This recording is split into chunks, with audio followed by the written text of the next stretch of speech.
बिस्मिल्लाहिर्रहमानिर्रहीम। अस्सलाम वालेकुम नाज़रीन, उम्मीद करता हूँ कि आप सब खैरियत से होंगे। 12 मई 2020 आज सुबह की 3 अपडेट्स आपके साथ शेयर करूँगा। आप सबसे रिक्वेस्ट है कि ये शॉर्ट वीडियो एंड तक लाजमी देखें।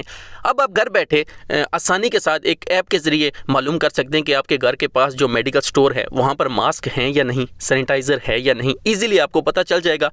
प्ले स्टोर पर जाकर आपने सर्च करना है तमीनी।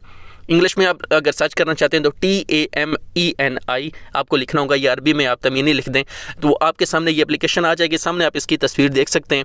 इसको इंस्टॉल करें अपने मोबाइल में।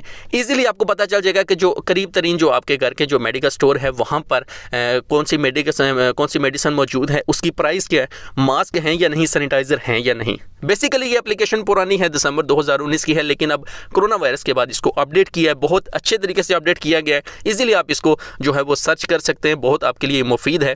तो अपने मोबाइल में आज ही जो है वो इसको इंस्टॉल कर लें। TAMENI या अरबी में आप तमीनी लिख लें तो आसानी से ये आपके पास जो है वो सर्च में आ जाएगी। पार्सल में तखीर पर कुरियर कंपनी मुअत्तल। Saudi communication and information technology commission ने समसा एक्सप्रेस को पार्सल की तरसील में तखीर पर मुअत्तल कर दिया। अल वतन अखबार के मुताबिक communication and information technology commission ने कहा है कि जो पोस्टल सर्विस पार्सल की तरसील में गड़बड़ करेगी, मुकर्रर वक्त पर पहुंचाने में टाल मटोल से काम लेगी और सार्फिन को गलत इतला देकर गुमराह करने की कोशिश करेगी, इसे मुअत्तल कर दिया जाएगा। ये एक अच्छी अपडेट है। पर्सनल मेरा एक्सपीरियंस इसके साथ अच्छा नहीं रहा। समसा वाले एक तो जो आप नाम उनको देते हो, जो पता देते हो, वो वहाँ पर नहीं देते। बाद में अगर आप कंप्लेन करते हो तो आगे से ये जवाब भी नहीं देते।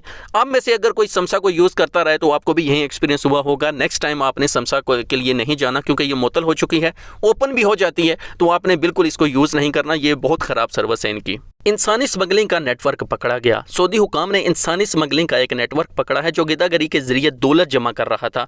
सऊदी खबरसां इदारे SBA के मुताबिक अलजोफ पुलिस के तर्जुमान ने बताया कि अलजोफ रीजन में इंसादे गिदागरी के जरिए पब्लिक मकामात पर भीख मांगने वालों को रंगे हाथों गिरफ्तार किया गया। भीख मांगने वाले 13 अफराद भी हिरासत में ले लिए गए।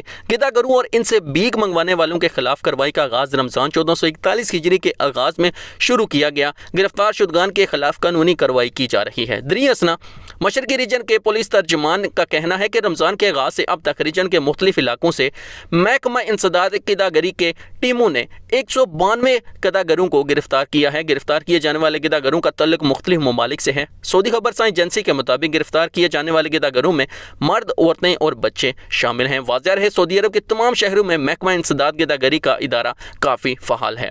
तो नाज़रीन, ये थी 3 अपडेट्स। उम्मीद करता हूँ कि ये आपको पसंद आई होगी। मज़ीद अपडेट्स के लिए हमारा चैनल लाजमी सब्सक्राइब कर लें। अपना बहुत सारा ख्याल रखें। मिलते हैं नेक्स्ट वीडियो में। अल्लाह हाफिज़।